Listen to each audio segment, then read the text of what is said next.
Well, hello everybody, and welcome to this episode of Cheap Air's Off-Grid Ways, a homestead in the desert.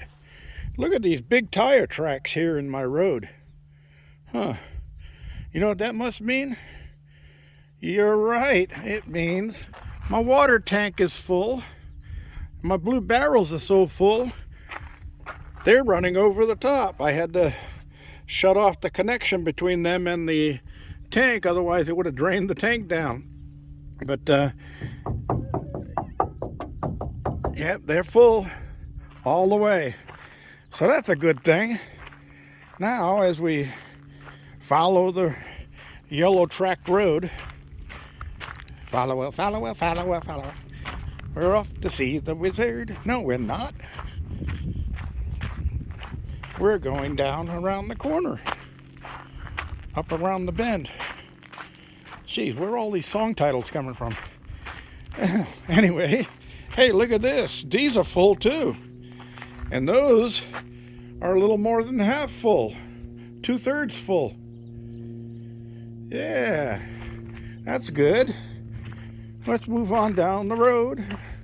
Follow the yellow brick road. Follow the yellow brick road. Follow it, follow it, follow it, follow.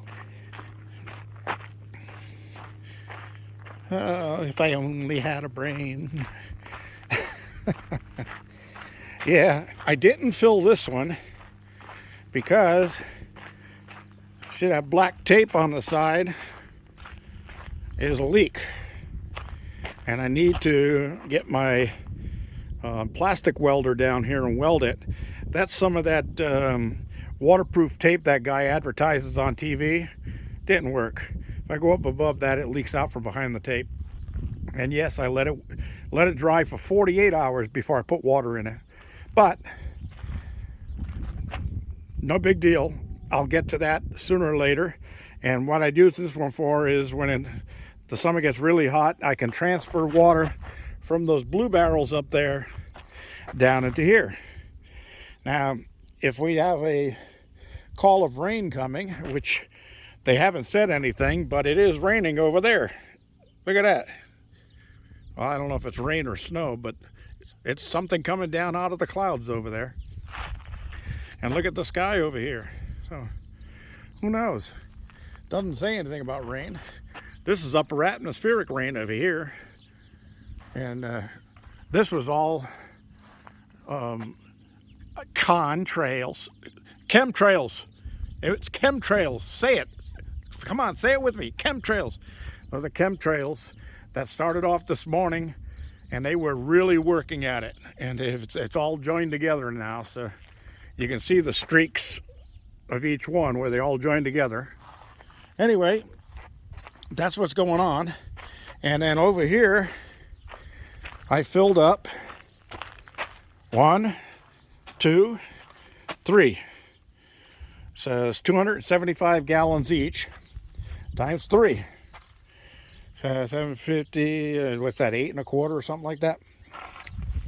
Or 775, or who knows? I don't feel like doing math in my head right now. It's busy. All right, everybody, let's move inside here. I was working in the garden when I saw her coming down the road. So I had to knock off what I was doing. And what I had just finished doing was raking the humps down out of this and then giving it another good soaking. Because things are starting to grow. Grow. Yeah, and I gotta do some grafting here pretty soon, because I also have a new grapevine that's growing pretty good in its bag in my kitchen window. And when it gets a little bit stronger, I think I'm going to take one of its offshoots off of it once it turns to wood, and I'm going to graft it right into this grapevine so that I can also grow 2 types of grapes on this grapevine. That would be fun. So I did spread some more garden soil out here, and I have some more 2 bags here and 2 bags there that'll go in and fill this in a little bit better. And I need a little bit more right there, and then I need to fill up that unit there again, because during the year, of course, the worms that are in the soil break the soil down. So you get rid of all of these big wood chips that you see in here, because the worms will break those down and turn it into a finer soil. And once the soil gets finer, kind of like this, then it's a really good garden soil, but it'll settle down a little bit, and I need the depth for the roots on some of my plants. So I'll be filling this in, and then I'll be adding some more herbs in here, because I need to get my herb garden back up to par and get ready for the year here. My garlic is doing just wonderful. It's liking it, but all of a sudden I notice there's a potato growing in there. That was from last crop. I guess I missed one of the small seed potatoes in there, and it's starting to grow again. I'll let it go for a little while, and then I'll dig my fingers down in there and pull out whatever's in there, because garlic likes to be in its own little realm here. I'll pull that potato out of there, and I'll use it in one of my meals. Got my radishes over here, and my spinach is doing just great. And these trees are really getting some hefty trunks on them. Remember, I started these from seed back in, let's see, what was that, 2019? Yeah. So, got this one and that one down there. And I still have some of those seeds left. I think I'll get them started in other pots, and I'll just keep them in pots, maybe in these pots, until they're big enough to take and transfer outside. And then I'll strategically place them around where I need windbreak and shade, and work from there on that. So yeah, I've been enjoying this broccoli. Oh, did I put the scent on the wrong syllable again? Anyway, I found the rest of my fava bean seeds, and they were in this icebreakers container. I saved those containers, and I use them to hold small seeds and stuff. So I had this marked on the front. Well, I'll go around the other side where you can see it. It says fava beans on there, and I planted 1, 2, 3, 4, 5, 6, 7, 8, 9, 10, 11, 12, 13, 14, 15, 16, 17, I think 18 of them. So see how many of those sprout up along the way. And I've got some lima beans seeds that I'm going to be getting into the ground. And the problem is that they're not ready until March. They got to make sure that there's no frost left at all before those go in. The fava beans, they don't seem to mind the cold. They're like the broccoli. They do fine in the cold weather. Just keep on keeping on. So anyway, that's what I got done over here. And I'm going to get back to this as soon as I go have myself some lunch. My cilantro got buried there because I broke down a hump that was in here and brought it over. But need to keep this stuff wet so it breaks down some more and keeps the worms happy. And I've got a bunch of mushrooms growing in there. So got to get this, let this sit in and soak it a little bit, and then I'll come and I'll water it again. As you can see, I didn't shut off the hose when I ran out because the truck was here. And it's been watering my cabbage. I'll get a couple good heads of cabbage off of those this year. Cool. And those plants are 3 years old, and I've gotten a head of cabbage off of them 3 years in a row because I keep cutting them back. And then I use whatever I cut back on them to feed the chickens. And over here, all my onions are looking good. I think I've got some more cilantro popping up right in here. So that's good because I love my cilantro. I like my cilantro. I like my cilantro. Oh, quit your whining. I'm not whining, I'm drinking beer. All right. Yeah, my dear friend down there in Australia keeps saying, oh, that bear, he's getting worse. Yeah.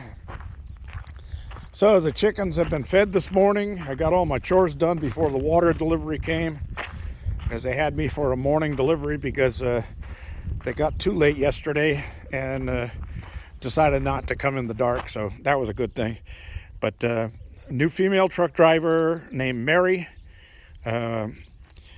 very good driver, very conscientious, and took care of me over here with no problem whatsoever, no arguments. I say, I need to fill this up next, and she backed right in like she's supposed to. So she got herself a tip, and I love tipping the drivers that are good to me. So if there was any water left, I was going to have her refill this one back up, but there wasn't any left after we, the last thing we did was fill up these over here, and I filled up the bottom ones first, and then started on the top ones, but the truck ran out of water at that point. It was a 4,000 gallon truck, and I pretty much got 4,000 gallons out of it, because there's let's see, 25, 30, there's 3,000 up at the top up there, so I got another 1,000 between what's here and what's down there at the garden house. So yeah, that'll be good. That'll get me into the summertime, no problem. And we'll see if any rain comes. Well, thanks for joining me, everybody. This is G Bear reminding you, you leave your comments all the way at the bottom down there. Comments, questions, snide remarks, whatever. All right, you can hold off on the snide remarks. All right, and down here, don't forget to click that thumbs up, like my videos, please. All that stuff counts for us guys that are trying to earn money on these channels. And down here, don't forget to subscribe. They're still free, and I'm still trying to work out the legalities of a premium membership on the channel, and what I can offer the premiums without it being a lottery of any kind, because that's illegal. So, you know, you can't pay just so that you can have a chance to win a contest or something like that, but you can pay to be considered for different special gifts and items and things like that. All right, so we'll get all of that squared away, and I'll get back to you on it. Right now, I'm going to close this video up, go get myself some lunch, and then get ready to come out here and do some work, because I started cutting lumber, cutting the 4x4s that were over on this side, because those are the number 2s that had cracks and chips in that. And I got those pieces down there by my gray water pit, so I'm going to be putting a cover on that gray water pit. And I'm going to clean out this garage here, get things straightened out, because I think this spring I'm going to end up buying myself a new ATV and a new bucket and all that stuff, and get set back up with that. Get my ore cart out from behind all this junk over here and get that ready to do some prospecting.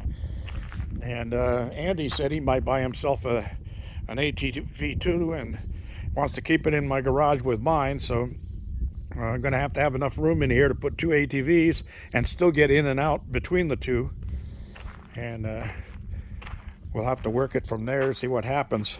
All right, everybody, thank you again for joining me. This is G Bear saying goodbye, signing off.